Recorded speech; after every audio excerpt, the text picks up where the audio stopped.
नमस्कार विद्यार्थी मित्रांनो, मी अमोल ताके तुमचं सर्वांचं बोधनिधी या आपल्या ऑनलाईन एज्युकेशनल प्लॅटफॉर्मवरती सर्वांचं स्वागत करतो। तर सर्वांना माहितीच आहे की या ठिकाणी ITI मध्ये आता सध्या प्रिन्सिपल, व्हाईस प्रिन्सिपल यांची खूप मोठी एक ॲडव्हर्टाइजमेंट, त्याचसोबत हेडमास्टर, तर याची खूप मोठी ॲडव्हर्टाइजमेंट या ठिकाणी आलेली आहे। आणि ही जी ॲडव्हर्टाइजमेंट आहे, तर या ॲडव्हर्टाइजमेंटमधला जो सिलेबस आहे, तर तो सिलेबसची परफेक्ट स्ट्रॅटेजी आपल्याला माहिती असणं आवश्यक आहे। त्यासाठी आज आपण हा सेशन या ठिकाणी बनवत आहोत। सर्वात महत्त्वाची गोष्ट, पाठीमागे पण एक प्रिन्सिपलची, व्हाईस प्रिन्सिपलची, जॉईंट डायरेक्टरची ॲड आली होती।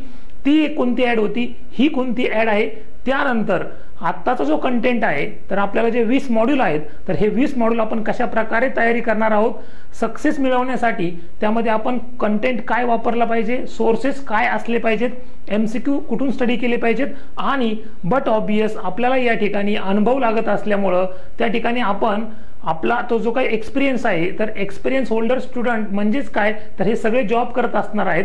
तर जॉब करत असताना आपलं टाइम कसा असला पाहिजे, टाइम टेबल कसं असलं पाहिजे, या सगळ्या गोष्टी इन डिटेल्स विथ रेफरन्स, प्रत्येकाचा आपण एक रेफरन्स बुक आपण या ठिकाणी दाखवलेला आहे। तर या सगळ्या व्हिडिओमध्ये हा पूर्ण कंटेंट आपला या ठिकाणी कव्हर होणार आहे।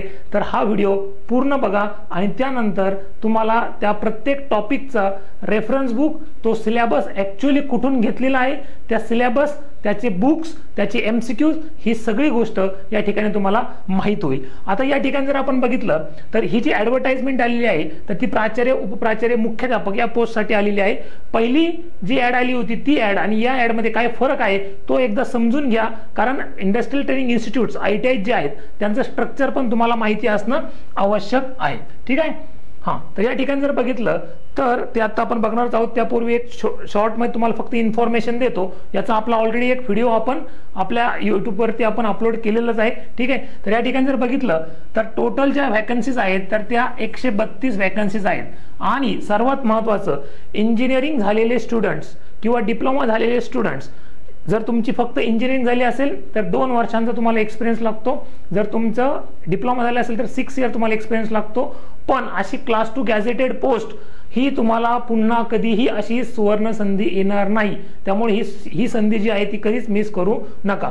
तर या ठिकाणी जर बघितलं तर महाराष्ट्र शिक्षण सेवा गट ब या कॅटेगरीमध्ये आपल्याला एकूण 132 जागांसाठी ही वॅकन्सी आलेली आहे।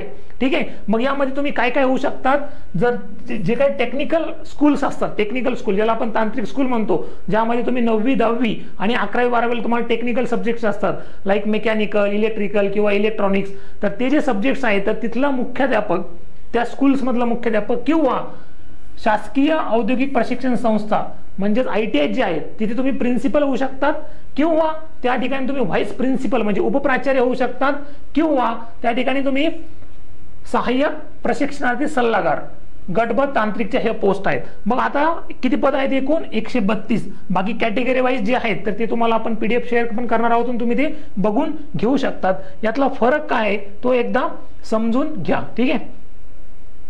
सो या ठिकाणी जर आपण बघितलं, या ठिकाणी आता ITIs मध्ये जे प्रिन्सिपल्स असतात तर ते 2 प्रकारचे असतात।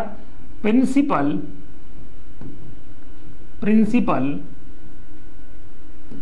क्लास 1 श्रेणी अ, त्यानंतर प्रिन्सिपल क्लास 1 श्रेणी ब, आणि प्रिन्सिपल क्लास 2,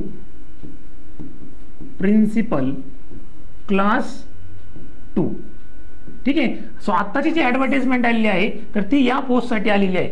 लास्ट टाइम जी ॲडव्हर्टाइजमेंट आली होती ती क्लास 1 श्रेणी ब साठी आलेली होती। ठीक आहे। म्हणजेच काय, आपले ITI जे आहेत, हे जे ITIs आहेत हे वेगळ्या वेगळ्या टाईप्सचे ITIs आहेत। जसं की आत्ता जर तुम्ही ही जर पोस्ट मिळवली तर या पोस्टमधनं तुम्ही तालुका लेवलचे जे ITIs असतात त्या ITIsला तुम्ही डायरेक्टली प्रिन्सिपल होऊ शकतात, किंवा तुम्ही टेक्निकल हायस्कूलला हेड मास्टर्स होऊ शकतात, किंवा तुम्ही जिल्ह्याचा जो ITI आहे जो की क्लास 1 दर्जाचा असतो त्या ठिकाणी व्हाईस प्रिन्सिपल पण होऊ शकतात। राईट, किंवा तुम्ही सल्लागार पण होऊ शकतात, राईट. सो अशा प्रकारे बेसिकली ह्या वेगळ्या वेगळ्या पोस्ट आहेत. लास्ट जी ऍडव्हर्टाइजमेंट होती ती इथे होती डायरेक्टली, आणि याचं प्रमोशन इथे वरती असतं, ठीक आहे. So depend on ITI. तुमचा जिल्ह्याचा जर ITI असेल तर तो क्लास 1 ITI असतो. तालुक्याचे जे ITI असतात ते क्लास 2 असतात. काही तालुके जे डेव्हलप आहेत जिथे ट्रेड जास्त आहेत, ट्रेड आणि नंबर ऑफ स्टुडंट्स आणि फॅसिलिटीज याच्यावरनं ठरतं की तो ITI कसा असेल, ठीक आहे. हा, हे क्लिअर करून घ्या. त्यानंतर जर आपण बघितलं पुढे जाऊन तर या ठिकाणी बेसिकली बेसिक क्वालिफिकेशन काय लागतं हे पण तुम्हाला सर्वांना माहिती आहे. तुमचं इंजिनिअरिंग झालेलं पाहिजे, कोणतीही branch, mechanical, civil, electrical, computer, IT, electronics and telecommunication किंवा इलेक्ट्रॉनिक्स अँड कम्युनिकेशन किंवा प्रोडक्शन किंवा मेटलर्जी, कोणतीही डिग्री असेल इंजिनिअरिंगची कोणतीही डिग्री, ओके. आणि 2 इयर्स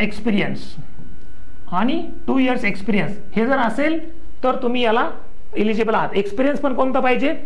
प्रोफेशनल, म्हणजे तुमच्या इंजिनिअरिंग नंतर तुम्ही केलेलं इंजिनिअरिंग बेसवरचं काम. दुसरा ऍडमिनिस्ट्रेटिव्ह, म्हणजे तुम्ही प्रशासकीय जर काही काम बघत असाल. किंवा तिसरा टीचिंग, म्हणजे तुम्ही फक्त टीचिंग करत आहात तरी पण चालेल. आता कुठे काय करतात याचा काही संदर्भ नाही.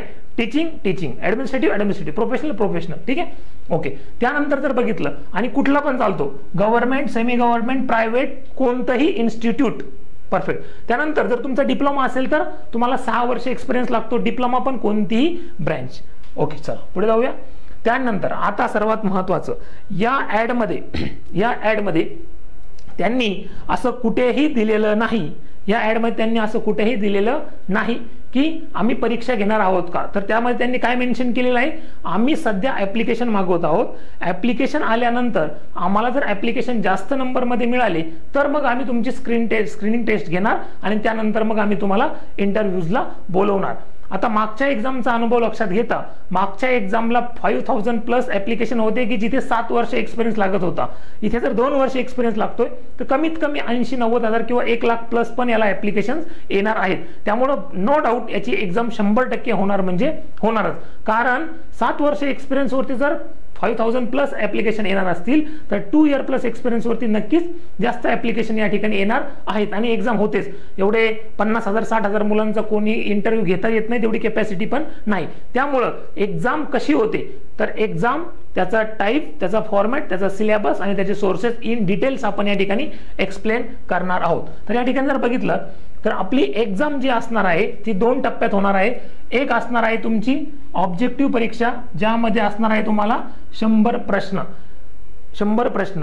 प्रत्येक क्वेश्चन विल कॅरी 2 मार्क्स, म्हणजे तुम्हाला एकूण मार्क्स किती असणार 200.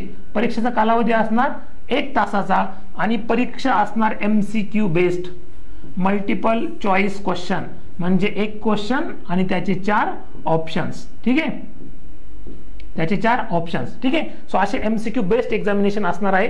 वस्तुनिष्ठ बहुपर्याय म्हणजेच MCQ बेस्ड एक्झाम असेल. ही एक्झाम पास झाल्यानंतर मग ते रेशो ठरवतात. सपोज आता तुम्हाला 132 जागा आहे तर त्याच्या किती % त्यांना मुलं इंटरव्ह्यूला घ्यायचे आहेत आणि मग या एक्झाम मधनं जर तुम्ही ती एक्झाम त्या मेरिटला क्रॅक केली तर मग होईल तुमचा 50 मार्क्सचा इंटरव्ह्यू आणि या इंटरव्ह्यू बेस्ड मग आपल्याला ऍक्च्युअली त्या ठिकाणी सिलेक्शन मिळणार आहे. Perfect, okay. मग अशा प्रकारे आता आपल्याला ही एक्झाम पॅटर्न माहिती झाला. आता या एक्झाम पॅटर्न मध्ये कंटेंट काय आहे, सिलेबस काय आहे आणि तो सिलेबस कुठून या ठिकाणी MPSC ने घेतलेला आहे आणि तो सिलेबस कशा प्रकारे आपल्याला अभ्यास करायचा आहे. चल आता या ठिकाणी जर बघितलं तर निगेटिव्ह मार्किंग पण आहे.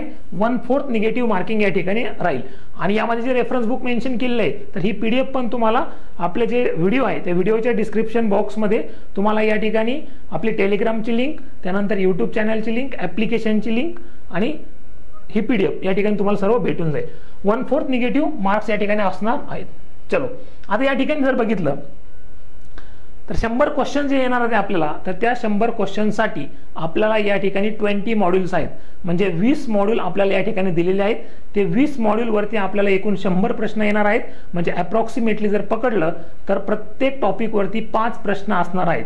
आणि MPSCचा एक्झाम ही काय आपली युनिव्हर्सिटी एक्झाम नसते की एखादा मॉड्यूल सोडून दिला आणि बाकीच मॉड्यूलवरती क्वेश्चन काढले. नाही, जर 20 मॉड्यूल आहेत म्हणजे 20 चॅप्टर आहेत, या 20 चॅप्टरवरती प्रत्येक चॅप्टरवरती 5 ते 6 क्वेश्चन आपण एक्सपेक्ट करू शकतो मिनिमम. ठीक आहे, काही ठिकाणी मॅक्सिमम झाले तर दुसरीकडे कमी होतात, बट म्हणजे 5 क्वेश्चन हे आपण प्रत्येक टॉपिक वरती एक्सपेक्ट करू शकतो. ठीक आहे, तर पहिला टॉपिक आहे बघा जनरल एज्युकेशन. आता सर्वात महत्त्वाची गोष्ट, हा जो काही सिलेबस डिझाईन केला आहे तो एवढा छान आणि खूप जबरदस्त हुशार माणसांनी, ज्याचं व्होकेशनल एज्युकेशनमध्ये खूप जास्त काम आहे, अशा माणसांनी या ठिकाणी हा सिलेबस डिझाईन केलेला आहे. कारण हा डायरेक्ट सिलेबस तुम्हाला कुठेही भेटणार नाही. ह्या सिलेबसचं कॉम्बिनेशन केलेलं आहे. आणि कॉम्बिनेशन कसं केलेलं आहे बघा, कॉम्बिनेशन कसं केलेलं आहे या ठिकाणी जर बघायचं असेल तर सगळ्यात सुरुवातीला म्हणजे 20 जे टॉपिक आहेत ते कशा प्रकारे आपल्या व्होकेशनल एज्युकेशनला लिंक केलेत बघा. फर्स्ट त्यांनी घेतलं आहे एज्युकेशन म्हणजे काय. एज्युकेशन म्हणजे भारतामध्ये शिक्षणाची सुरुवात कशी झाली. ठीक आहे, एज्युकेशनची सुरुवात कशी झाली. त्यानंतर त्या एज्युकेशनमध्ये व्होकेशनल एज्युकेशन कशा प्रकारे इन्क्लूड केलं गेलं, त्यामध्ये व्होकेशनल एज्युकेशन कशा प्रकारे इन्क्लूड केलं गेलं. मग व्होकेशनल एज्युकेशन म्हणजे काय, व्होकेशनल एज्युकेशन इम्प्लिमेंट करणाऱ्या स्कीम्स, व्होकेशनल एज्युकेशन इम्प्लिमेंट करणाऱ्या संस्था, यांचा सगळा सिलेबस इथे आहे. बेसिक 1 आणि 2 नंबरचे चॅप्टर हे तुमचे 1 नंबरचा चॅप्टर एज्युकेशनशी संबंधित आहे, 2 नंबरचा चॅप्टर व्होकेशनल एज्युकेशनशी संबंधित आहे आणि 6 नंबरच्या चॅप्टर पर्यंत मग व्होकेशनल एज्युकेशनलाच त्यांनी एनलार्ज केलेला आहे. आणि 7 नंबर ते 20 नंबरचा जो चॅप्टर आहे मग त्या ठिकाणी आपल्याला सगळं मॅनेजमेंट रिलेटेड सिलेबस या ठिकाणी आपल्याला बघायला मिळतो. ठीक आहे, कारण या ठिकाणी तुम्ही डायरेक्टली प्रिन्सिपल होणार आहात आणि प्रिन्सिपल जर व्हायचं आहे तर you should know everything, because principal the principal or bureaucracy, what we generally say principal or any bureaucrat, it is expert of none and jack of all. म्हणजे तो एक्सपर्ट कोणत्याच गोष्टीत नसला तरी चालेल, but he should know everything. त्याच प्रकारे तुम्हाला मॅनेजमेंट सगळ्या गोष्टी माहिती पाहिजे, सिलेक्शन, टीक्यूएम, त्याच्यानंतर ट्रेनिंग अँड प्लेसमेंट, अप्रेझल कसे केले जातात, सगळ्याच गोष्टी त्यामध्ये मॅनेजमेंटचे येतात. सो अशा प्रकारे या ठिकाणी जर बघितलं तर आपला सिलेबस असलेला आपल्याला बघायला मिळतो. त्यानंतर आता हा सिलेबस सुरू करण्यापूर्वी आपण एक स्ट्रॅटेजी बघूया की जर सक्सेस मिळवायचं असेल या एक्झाम मध्ये तर कशा प्रकारे आपण काम केलं पाहिजे. ठीक आहे, तर या ठिकाणी जर आपण बघितलं तर सगळ्यात महत्त्वाचं, याच एक्झाम नाही कोणती पण एक्झाम असेल तर तुम्हाला त्यामध्ये शॉर्ट जर सक्सेस मिळवायचा असेल तर काय करावं लागतं बघा. सो फर्स्ट थिंग की तो जो सिलेबस आहे तो जो कॉन्टेंट आहे तर तो परफेक्ट इच अँड एव्हरी. जर आता आपल्याला इथे 20 चॅप्टर आहेत म्हणजेच 20 मॉड्यूल आहेत तर त्या मॉड्यूल मधले प्रत्येक लाईन ही आपली रीड झालेली पाहिजे. म्हणजे फक्त रीड नाही, suppose status of vocational education in India ही जर तिथे लाईन दिली असेल तर इंडियामधलं व्होकेशनल एज्युकेशनचं स्टेटस काय आहे, कोणत्या कोणत्या स्कीम राबवल्या जातात, त्यानंतर रिसेंटली महाराष्ट्रामध्ये कोणत्या कोणत्या स्कीम आल्या आहेत. सो व्होकेशनल एज्युकेशनचं इन डिटेल एव्हरीथिंग तुम्हाला त्या ठिकाणी रीड करायचे आहे. तो झाला तुमचा कॉन्टेंट. प्लस त्या प्रत्येक कॉन्टेंट वरती तुमचे MCQ सॉल्व्ह झाले पाहिजेत आणि ह्या ज्या 2 गोष्टी आहेत ह्या 2 गोष्टींना 3 टाइम्स तुमची रिव्हिजन झाली पाहिजे. या 2 गोष्टींना 3 टाइम्स तुमची रिव्हिजन झाली पाहिजे. हे जर झालं तर या ठिकाणी तुम्हाला 100% सक्सेस भेटणार आहे. आजच्या सेशनमध्ये तुम्हाला कंटेंट जो आहे तर तो कंटेंट कुठून करायचा आहे ते आपल्याला या ठिकाणी बघायचं आहे. ओके, चलो. सो फर्स्ट टॉपिक बघा एज्युकेशन, जनरल एज्युकेशन. आता जनरल एज्युकेशन मध्ये काय बघा की त्यांनी काय दिलं आहे, एज्युकेशन म्हणजे काय, एज्युकेशनचं भारतामध्ये कशा प्रकारे पेनिस्ट्रेशन झालं, त्यानंतर एज्युकेशन पॉलिसीज ज्या काही इम्प्लिमेंट केल्या गेल्या बिफोर इंडिपेंडन्स, स्वातंत्र्यापूर्वी आणि नंतर स्वातंत्र्यानंतर वेगळे कमिशन जे लागू केले गेले. मग त्या ठिकाणी जर बघितलं राधाकृष्णन कमिशन असेल 1948चा, 1952चं मुदलियार कमिशन असेल, 1964 कोठारी कमिशन असेल किंवा 2012चा रिसेंटली आपलं एज्युकेशन कमिशन असेल. हे जे कमिशन्स आहेत ह्या कमिशनने शिक्षण क्षेत्राबद्दल कोणत्या तरतुदी केल्या गेल्या. त्यानंतर जर बघितलं की education as a tool of human resource development and social change, म्हणजे शिक्षणा थ्रू तुम्ही मानव संसाधन विकास आणि सामाजिक विकास कशा प्रकारे घडवू शकतात, pre primary to higher education. मग बघा शिक्षण क्षेत्राचा अभ्यास झाला, मग पूर्व प्राथमिक ते हायर एज्युकेशन कशा प्रकारे स्ट्रक्चर आहे इंडियामध्ये, त्याचे चॅलेंजेस काय काय आहेत. त्यानंतर problems and issues, universalization of education म्हणजे भारतातल्या शैक्षणिकरणाचं सार्वत्रिकरण. मग तुम्हाला राईट टू एज्युकेशन ऍक्ट माहिती पाहिजे, त्या संबंधित सगळ्याच गोष्टी, किंवा 4थे ते 12वीच्या विद्यार्थ्यांना जे काही आपण शिक्षण मोफत आणि सक्तीचं केलेलं आहे त्याच्या संबंधित सगळ्या गोष्टी तुम्हाला माहिती पाहिजेत. त्यानंतर बघा national policies on education in India and their recommendation. मग आपण या ठिकाणी जर बघितलं तर आपले जे काही शैक्षणिक धोरण राबवले होते, मग 1968चं शैक्षणिक धोरण असेल, 1986चं एज्युकेशनल पॉलिसी असेल, किंवा 2012ची ICT पॉलिसी असेल, किंवा आता 2020ची नॅशनल एज्युकेशन पॉलिसी असेल, ह्या सगळ्या पॉलिसीचा अभ्यास तुमचा असणं खूप महत्त्वाचं आहे. आणि सगळ्यात महत्त्वाचं, या कोणत्या पॉलिसीमध्ये आपलं व्होकेशनल एज्युकेशनला प्रायोरिटी दिली गेली. मग 1986ची जी एज्युकेशन पॉलिसी होती तिथून पुढे व्होकेशनल एज्युकेशनवरती आपण खूप जास्त काम केलेलं बघायला मिळतं. त्यानंतर quality improvement, impact of globalisation privatisation on Indian education, म्हणजेच जागतिकीकरण आणि खाजगीकरणाचा भारतीय शिक्षणावरती काय परिणाम झाला.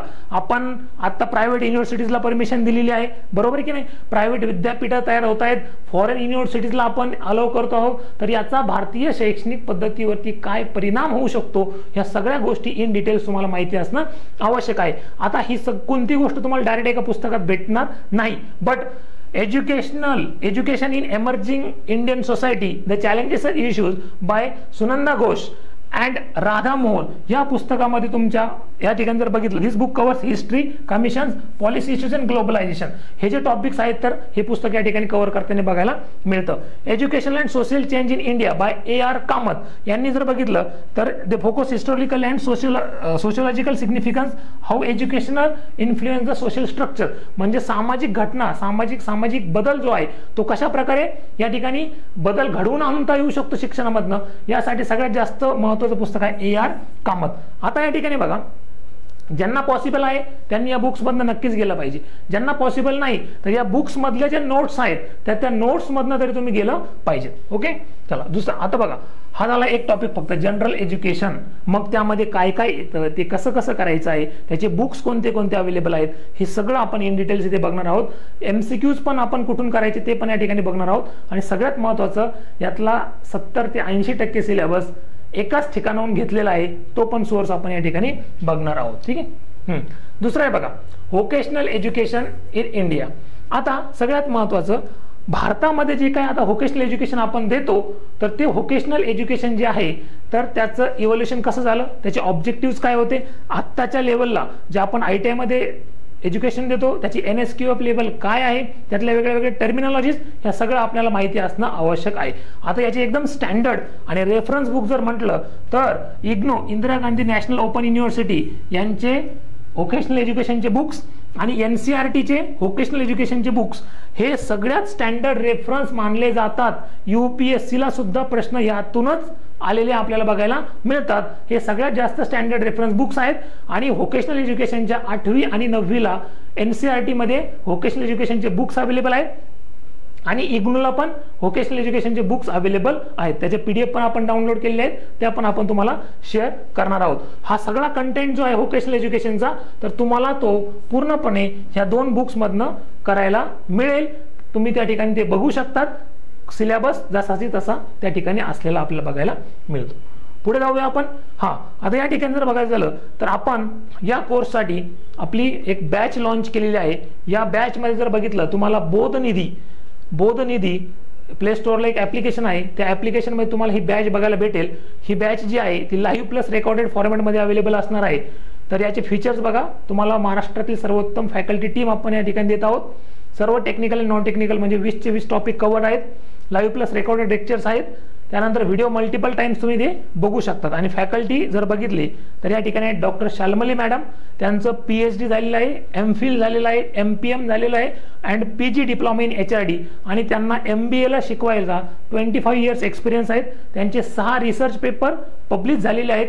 आणि त्याचसोबत त्यांच्या आत्ता आपल्याला पुढे जे काही मॅनेजमेंट इथिक्स हे जे टॉपिक आहे 19 नंबरचा, तर त्यांचं स्वतःच बुक त्या ठिकाणी पब्लिश झालेलं बघायला मिळतं. आणि आपल्याला 70% वेटेज हे मॅनेजमेंटचं आहे. त्यामुळं हे फॅकल्टी जे आहेत त्यांचं डॉक्टरेट आहे, PhD झालेलं आहे, ते त्याला 100% न्याय देऊ शकतात, कारण त्यांचा ह्या सगळ्या सब्जेक्टचा खूप जास्त त्या ठिकाणी अभ्यास झालेला आहे. HRM वरती त्यांनी स्वतः पेपर पब्लिश केलेले आहेत.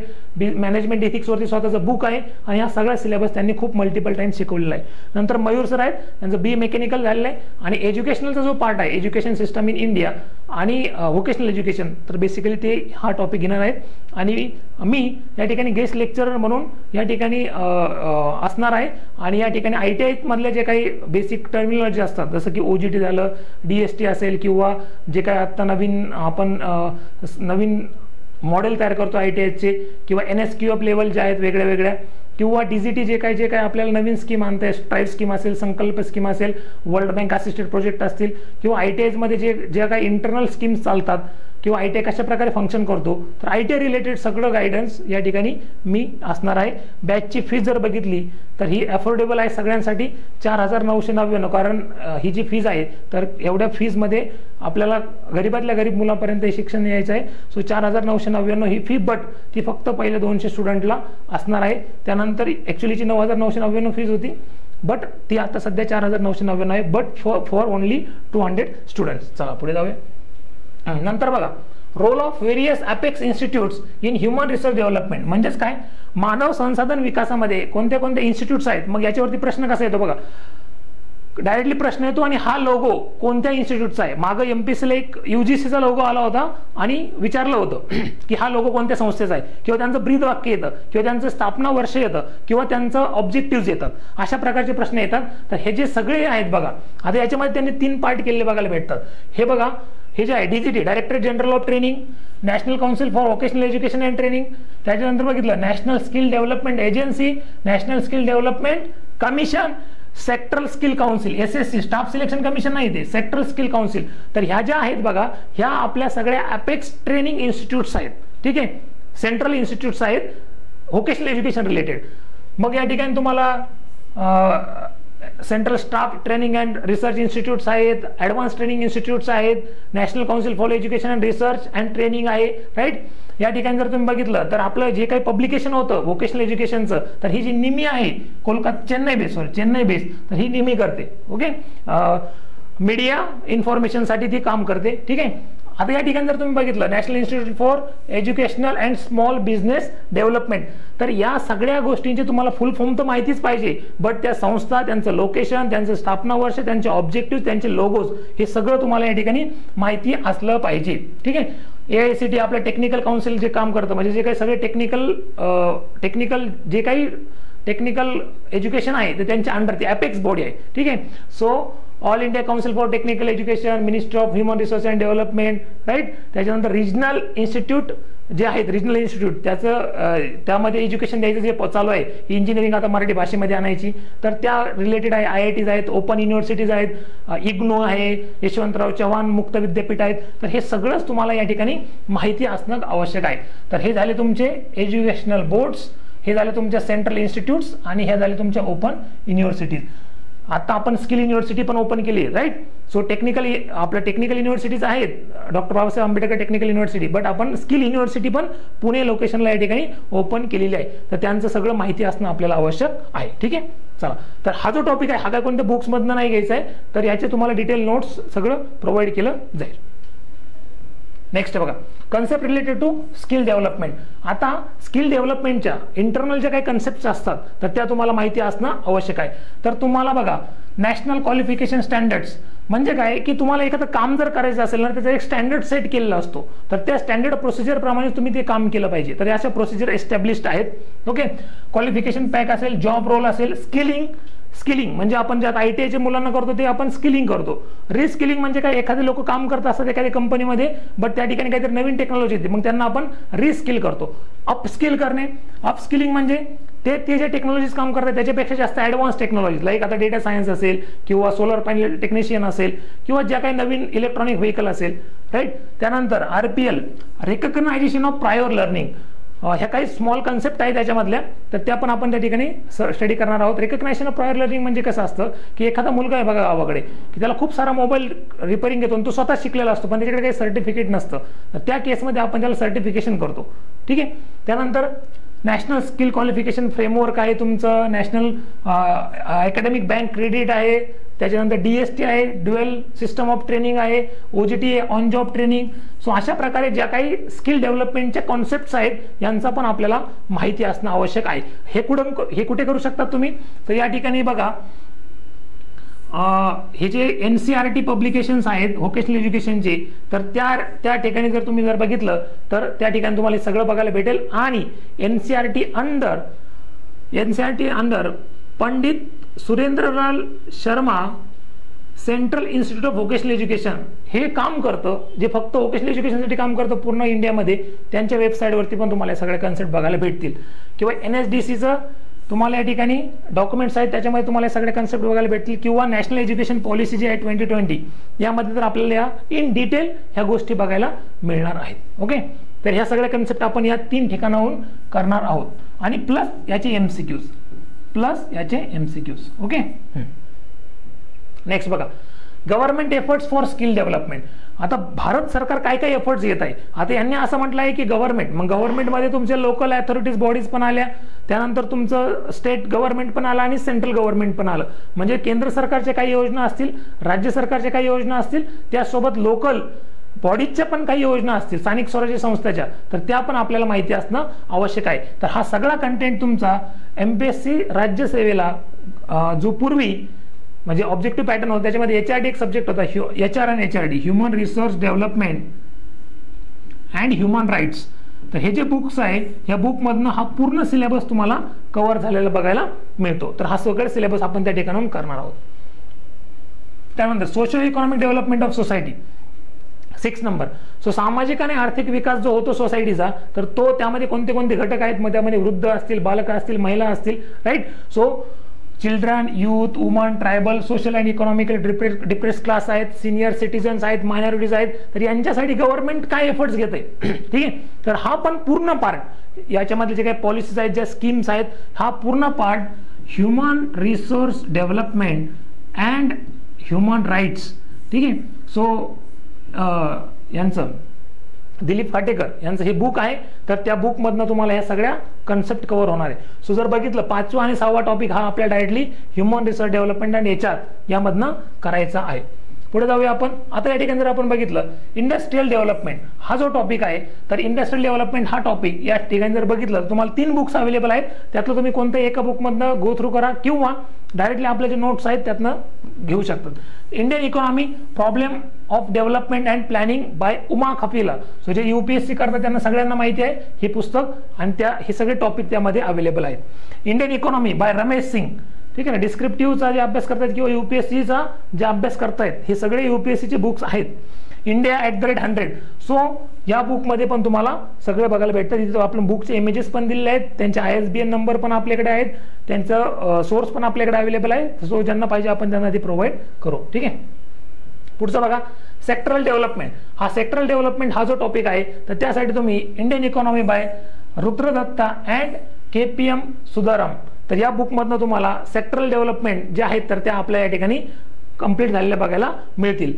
And uncertain glory India and its contradictions, Jean Dreze and Amartya Sen. So आता अमर्त्य सेन जे आहे तर हे तुम्हाला सर्वांना माहितीच आहे, ठीक आहे सर. कारण आपला जो काही ह्युमन डेव्हलपमेंट इंडेक्स असतो, ठीक आहे ना, तर तोच त्यामध्ये शोधण्याचं काम त्यांनी केलेलं आहे. तर त्यांचंच बुक आहे. त्यामुळे तुम्हाला सेक्टरल डेव्हलपमेंट म्हणजेच आपले जे काही सेक्टर आहेत वेगळे वेगळे, सर्व्हिस सेक्टर असेल, मॅन्युफॅक्चरिंग सेक्टर असेल, ॲग्रिकल्चर सेक्टर असेल, त्याच्यामध्ये जे काही वेगळे वेगळे डेव्हलपमेंट झाले त्यांचे जे इश्यूज आहेत हे सगळे आपण या ठिकाणी कव्हर केलेले बघायला मिळतात. किंवा breaking the mould, reimagine India's economic future, Raghuram Rajan and Rohit Lamba. So Raghuram Rajan आपल्या RBIचे गव्हर्नर होऊन गेलेले आहेत, त्यांचं हे पुस्तक आहे. ह्या तिन्ही पुस्तकात तुम्हाला एक कंटेंट तर सगळं भेटेल, राईट. तुम्हाला त्याचा डेटा व्यवस्थित सॉर्ट आउट करणं गरजेचं आहे. नसेल तर आपण या ठिकाणी याचे नोट्स बनवलेले आहेत.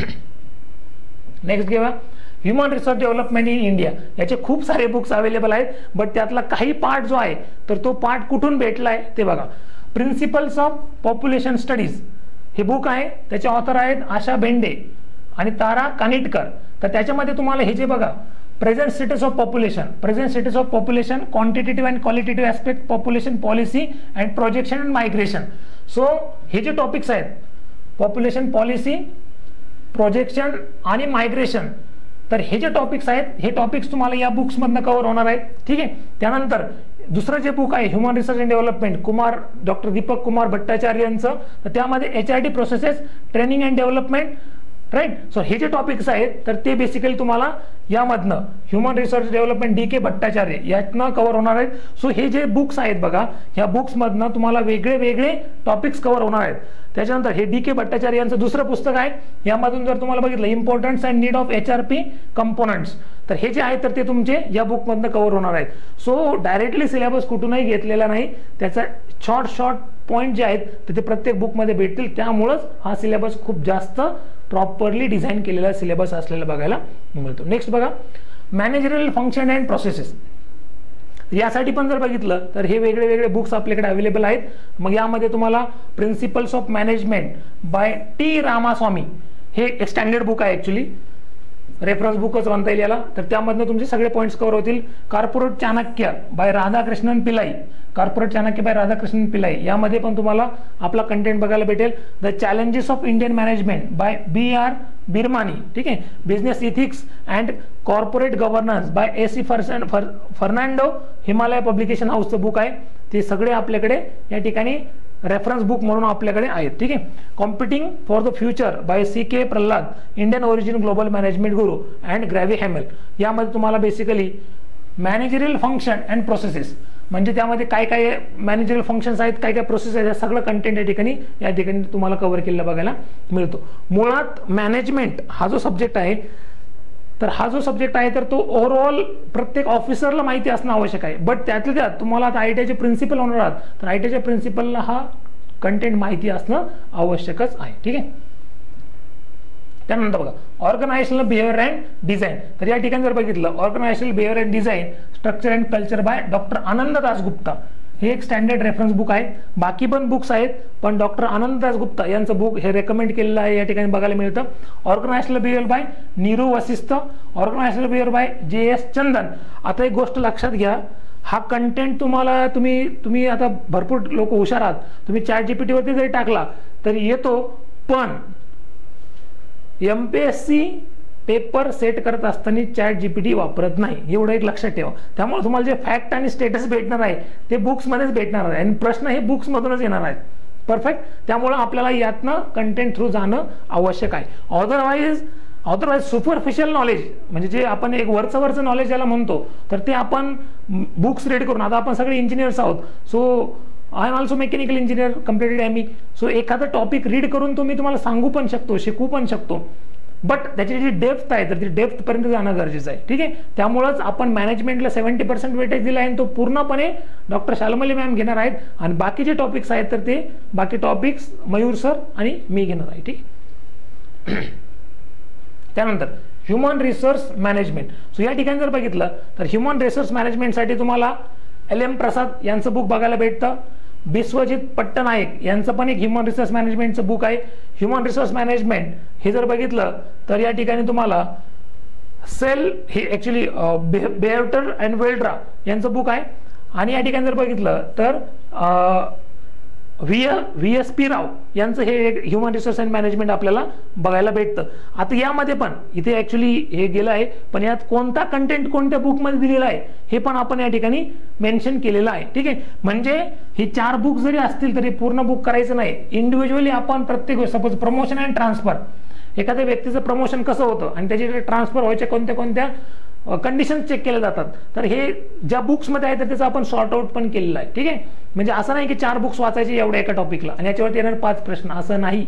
इंडिव्हिज्युअल टॉपिक त्या ठिकाणी प्रत्येक बुक्समधनं आपल्याला करायचं आहे, ठीक आहे. नेक्स्ट बघा, quantitative techniques in decision making. So या ठिकाणी quantitative analysis for management author आहेत Barry Render, Ralph M Stair junior and Michael H Hanna, ठीक आहे. त्यानंतर introduction to operational research by Frederick Hillier and Gerard Lieberman. त्यानंतर statistics for business and economics David R Anderson, Dennis Sweeney and Thomas A Williams. आणि नंतर आहे बघा operational research application and algorithm authors by Wayne Winston. आता या ठिकाणी जर तुम्ही बघितलं ना तर याच्यामध्ये मोस्ट ऑफ दी आता सॉर्ट अनालिसिस आहे बघा, पर्ट अँड CPM आहे, व्हॅल्यू अनालिसिस आहे, डिसिजन मेकिंग अंडर अनसर्टन्टी आहे, ह्या गोष्टी आपण शिकलेलो आहे, ठीक आहे ना, OP खन्ना यांच्या बुकमधनं. लिनियर प्रोग्रामिंग पण माहिती आहे, simplex method and graphical solutions, problem for linear programming. तर आता यामध्ये बेसिकली काय केलं माहिती आहे, हे डेटा रिलेटेड जास्त आहे. म्हणजे तुम्ही बघा डेटाचं वेगळं वेगळं distribution, binomial distribution, poison distribution, normal distribution, data कशा प्रकारे स्प्रेड झालेला आहे, मग डेटाचा मीन म्हणजे काय, मीडियन म्हणजे काय, त्याच्यानंतर मोड म्हणजे काय, कोणत्या केसमध्ये आपण काय वापरलं पाहिजे. एक स्टॅटिस्टिकल अनालिसिसचा अप्रोच आपल्याला येण्यासाठी, डेटाचा अनालिसिस करण्यासाठी ह्या ज्या गोष्टी आहेत, कोरिलेशन म्हणजे काय, रिग्रेशन म्हणजे काय, मग त्याच्यानंतर स्टँडर्ड डेव्हिएशन म्हणजे काय. एखादी डेटा आहे, सपोज तुमच्याकडे ॲडमिशनचा एक डेटा आहे, त्या ॲडमिशनच्या डेटामध्ये तुम्हाला जर विचारलं की तुमच्या डेटामध्ये व्हॅरिएशन किती आहे, त्याचा को व्हॅरियन्स काय आहे, त्याचं को रिलेशन काय आहे, त्याचं स्टँडर्ड डेव्हिएशन काय आहे तुमच्या डेटाचं, तर हे आपल्याला सांगता आलं पाहिजे. ठीक आहे, तर त्यासाठी हा स्टॅटिस्टिकल रिलेटेड टॉपिक आहे. टोटल क्वालिटी मॅनेजमेंट, यासाठी पण आपण वेगळे वेगळे बुक्स बघू शकता. Total quality management, text and classes by B Janakiram and R K Gopali. ठीक आहे, त्यानंतर total quality management principles, practice and cases by D D Sharma Sultan, Chand and sons पब्लिकेशनचं बुक आहे ते. Organisation quality management by Pankaj लोहंच. एक मिनिट. ओके, हां, तर या ठिकाणी पण बघितलं तर त्याच्यातलं पण जो टॉपिक आहे, आता हे काही जण टेक्नॉलॉजी आहे बघा, change for betterment, right, 5 years technology आहेत.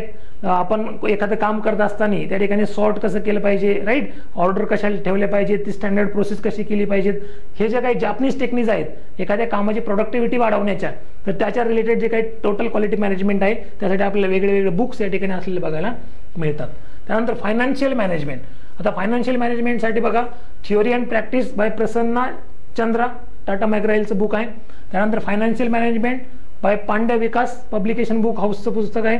कॉस्ट अकाउंटिंग, हे सगळेच बुक करायचे का नाही, तुम्हाला मी या ठिकाणी लिस्ट आउट करून दिलेले आहेत, बट त्या टॉपिकमधला, ह्या बुकमधला हा टॉपिक, राईट, तर ते इम्पॉर्टंट आहे. आणि ते जर तुम्ही केलं तर त्या ठिकाणी तुम्हाला ॲक्च्युअल रेफरन्स बुक तुम्ही रेफर करतात.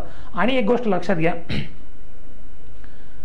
नोट्स तर आपण देणारच आहोत, प्रत्येक क्लास हा तुम्हाला नोट्स देतोच, पण आपल्याला इथे पास व्हायचं नाही. लक्षात घ्या, प्रत्येक युनिव्हर्सिटीमध्ये, कॉलेजमध्ये आपण काय करतो, नोट्स घेतो, वाचतो आणि 40 मार्क मिळवतो. इथे तुम्हाला मेरिटमध्ये यायचं आहे. 132 जागा आहेत, 132 जागामध्ये जर यायचं असेल तर आपल्याला काहीतरी एक्स्ट्रा ऑर्डिनरी करावं लागेल. अंडरस्टूड. जे सगळे कॉमन ट्रेडने जात आहेत, एकाच फॉलो करतायत, त्या मेथडने आपण गेलो तर आपण मेरिटमध्ये येणारच नाही. म्हणून तुम्हाला ह्या सगळ्या गोष्टी मी सांगतोय. आणि हे सगळं करणं सगळ्याकडनं शक्य नाही. ज्यांच्याकडनं होणार तेच पोस्ट मिळवणार, आणि तीच फॅक्ट आहे. कळालं, समजलं.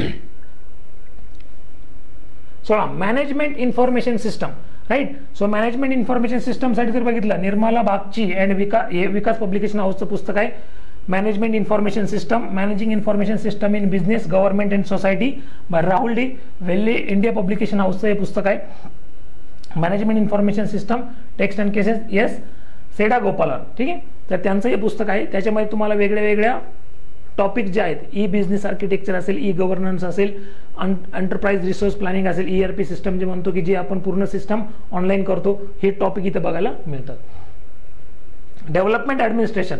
So development administration concept, issues and challenges by R.K. Sapru यांचं एक पुस्तक आहे.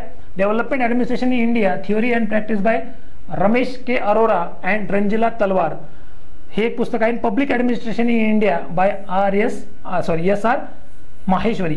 सो बेसिकली हे पुस्तक आपण पब्लिक ॲडमिनिस्ट्रेशन जो UPSCला ऑप्शनल आहे त्या ठिकाणी आपण हे पुस्तक वापरतो. यामध्ये पण काही टॉपिक्स आपले कव्हर झालेले बघायला मिळतात. सो ऑल टुगेदर हा जो सिलेबस आहे हा खूप जास्त व्हास्ट सिलेबस आपल्याला असलेला बघायला मिळतो. पुढे बघा, managerial ethics and challenges in future. तर यासाठी जर बघितलं तर आपल्याकडे मॅनेजमेंटचा जो टॉपिक घेणारे आहेत डॉक्टर शाल्मली मॅम, तर त्यांचं स्वतःच Indian ethos and business ethics हे बुक त्यांनी स्वतः पब्लिश केलेलं आहे.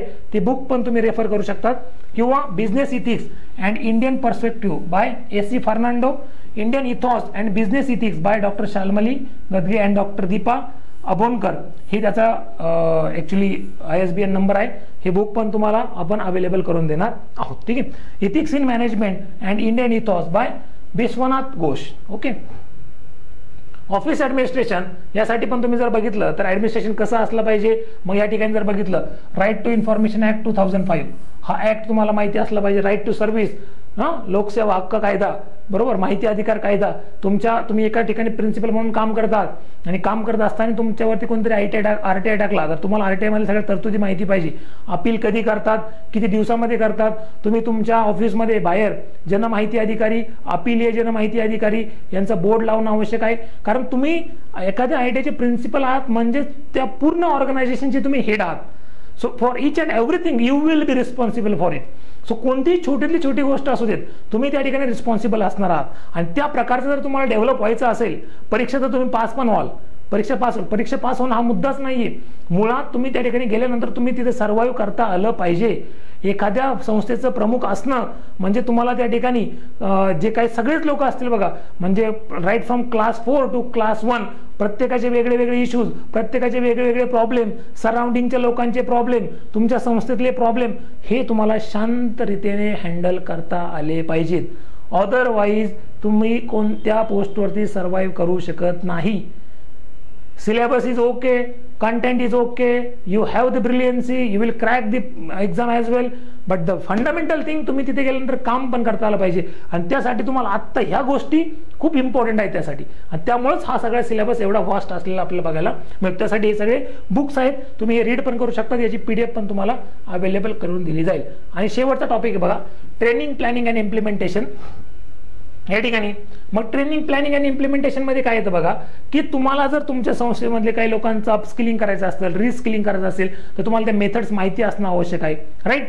त्यानंतर तुम्हाला काही करिक्युलम डेव्हलपमेंट करायचं आहे, तर त्या गोष्टी तुम्हाला माहिती असणं आवश्यक आहे. तर या ठिकाणी ट्रेनिंग अँड डेव्हलपमेंट ऑथर आहेत बघा डॉक्टर B. जानकीराम, पब्लिशर आहे विली इंडिया, हे बुक वापरू शकतात. किंवा training and development theories and application by Deepak Kumar Bhattacharya, हे विली इंडिया पब्लिकेशनचं बुक आहे. किंवा training and development RK Sahu, Excel book India पब्लिकेशनचं बुक आहे. आता सगळ्यात महत्त्वाचं आपला पुढचा एक व्हिडिओ येणार आहे. त्या व्हिडिओमध्ये मी तुम्हाला हा सिलेबस असाचे असा कोणत्या एक्झाम मधून घेतलेला आहे हे पण तुम्हाला मी, त्या सिलेबस आणि हा सिलेबस किती % सेम आहे, 70 to 80% सेम सिलेबस आहे, हे पण मी तुम्हाला पुढच्या व्हिडिओमध्ये सांगत आहोत. तर तुम्ही हा जो काय आपला व्हिडिओ आहे तुम्हाला आवडला असेल तर नक्की लाईक करा. आणि त्यापूर्वी तुम्हाला एक गोष्ट सांगतो या ठिकाणी, ते तर पुढे सांगणारच आहे. त्यापूर्वी ही आपण आत्ता जी काही रिक्रुटमेंट आहे 2025ची, तर प्राचार्य, उपप्राचार्य, मुख्याध्यापकासाठी बॅच लॉन्च केलेली आहे. पहिल्या 200 मुलांसाठी 4,999 प्राइस आहे. अतिशय कमी प्राइस ठेवली पूर्ण महाराष्ट्रामध्ये. आणि सगळ्यात महत्त्वाचं फॅकल्टीज, हे न्याय देणारे फॅकल्टीज, विषयाला न्याय देणारा फॅकल्टी असला पाहिजे. मी रीड करू शकतो, मीही शिकवू शकतो, आपण इंजिनियर्स आहोत, काही पण वाचून आपण काही पण एक्सप्लेन करू शकतो, शिक्षक काही शिकू शकतो, पण जोपर्यंत तो त्यातला मुरलेला नसतो तोपर्यंत त्याला ती डेप्थ येत नाही किंवा पुढच्याला त्याचा फायदा होत नाही. तर त्यामुळे फॅकल्टी जे आहेत ना ते इम्पॉर्टंट आहेत. Doctor Shalmali madam, PhD, MPhil, MPM and PG diploma in HRD, 25 years of teaching experience for MBA, have published more than 6 papers into the research journals. Ma'am have their own books for business ethos as well. Okay, Mayur sir आहेत, MPSC मधल्या मुलांना सगळ्यांना त्यांचं नाव माहितीच आहे, ठीक आहे. आणि मी ॲज अ गेस्ट लेक्चर या ठिकाणी काम करणार आहे. आणि ITI रिलेटेड जे आहे, तर ITI मधल्या सगळ्या गोष्टी इन डिटेल्स मी तुमच्यासोबत या ठिकाणी डिस्कस करणार आहे. ITI मधल्या सगळ्या बेसिक स्किल्स, बेसिक स्कीम्स, जे ITI कशा प्रकारे चालतो, सगळ्या गोष्टी इन डिटेल्स त्या ठिकाणी मी शिकवणार आहे, ठीक आहे. ओके, आता सगळ्यात महत्त्वाचं, आता तुम्हाला आपलं याचं टायटल जे आहे त्या टायटलला पण आपल्याला म्हणजे व्हिडिओ बघितल्यानंतर सॅटिस्फाय वाटलं पाहिजे, राईट. तर त्यासाठी तुम्हाला सांगतो, आता तुम्हाला आपण कुठून सुरुवात केली होती, एखाद्या कोणत्या एक्झाममध्ये जर तुम्हाला सक्सेस मिळवायचा असेल तर सर्वात महत्त्वाचा तुमचा कॉन्टेंटचा सोर्स तुम्हाला माहिती पाहिजे. म्हणजे तुम्ही जो सिलेबस एक्झामला दिलेला आहे त्या सिलेबसचा सोर्स तुम्हाला माहिती पाहिजे. आता हा सिलेबसचा सोर्स तुम्हाला मी सांगितला आहे, त्याची PDF पण तुम्हाला शेअर करतो. आपलं टेलिग्राम चॅनल, त्याच्यानंतर यूट्यूब चॅनलला लाईक करा, सबस्क्राईब करा, त्यामुळे तुम्हाला मी लगेच या ठिकाणी त्या प्रोव्हाइड करणारच आहे, ठीक आहे. Plus MCQ. आता या कोर्समध्ये, हा कोर्स अशा प्रकारे डिझाईन केलेला आहे की प्रत्येक मॉड्यूल झाला की त्याच्यावरती तुमचे 70 ते 100 MCQ आपण एका टॉपिकचे घेणार आहोत ॲव्हरेजली, ठीक आहे. तर अशा प्रकारे जर बघितलं तर 20 टॉपिक जर बघितले तर 2000 प्लस MCQ आपण तुमच्या क्लासमध्येच करून घेणार आहोत, 2000 प्लस. आता अजून एमसीक्यू तुम्ही कुठून करू शकतात, मी जे तुम्हाला बुक्स सांगितले त्या बुक्स मधला तुम्हाला कंटेंट जरी रीड नसेल करायचा तर प्रत्येक चॅप्टरच्या मागं एमसीक्यू असतात, 20-20, 25-25 एमसीक्यू असतात. एक चॅप्टर झाला का 20-20, 25 एमसीक्यू. तर हे रेफरन्स बुकचे एमसीक्यू त्यातनं आपण जर केलं तर ते सगळ्यात स्टँडर्ड रेफरन्स एमसीक्यूज असतात. ठीक आहे. सो कॉन्टेंट माहिती झाला, त्याचे सोर्सेस माहिती आहेत, तो पूर्ण रीड करा. 100% अभ्यास करत असताना सिलेबसची कॉपी सोबत घेऊन बसायचं. Syllabus vocational education in India, present status of vocational education in India. Okay, content read झाला, टिक करायचं. आता मला माहिती आहे की व्होकेशनल एज्युकेशन स्टेटस काय इंडियामध्ये, आणि नंतर व्होकेशनल एज्युकेशन स्टेटसवरती एमसीक्यू सॉल्व. डन. अशा प्रकारे सिलेबस कव्हर करणे, एमसीक्यू कव्हर करणे, आणि याला 3 टाइम्स आपण त्याला रिव्हिजन द्यायचे आहे. ठीक आहे. आता याच्यामध्ये जर बघितलं तर 3+3 रिव्हिजन, हेच जर तुम्ही 3 वेळेस केलं, संपला विषय. यानंतर तुम्हाला कोणीही या ठिकाणी स्पर्धेतनं काढू शकत नाही किंवा तुम्ही स्पर्धेतनं हरू शकत नाही.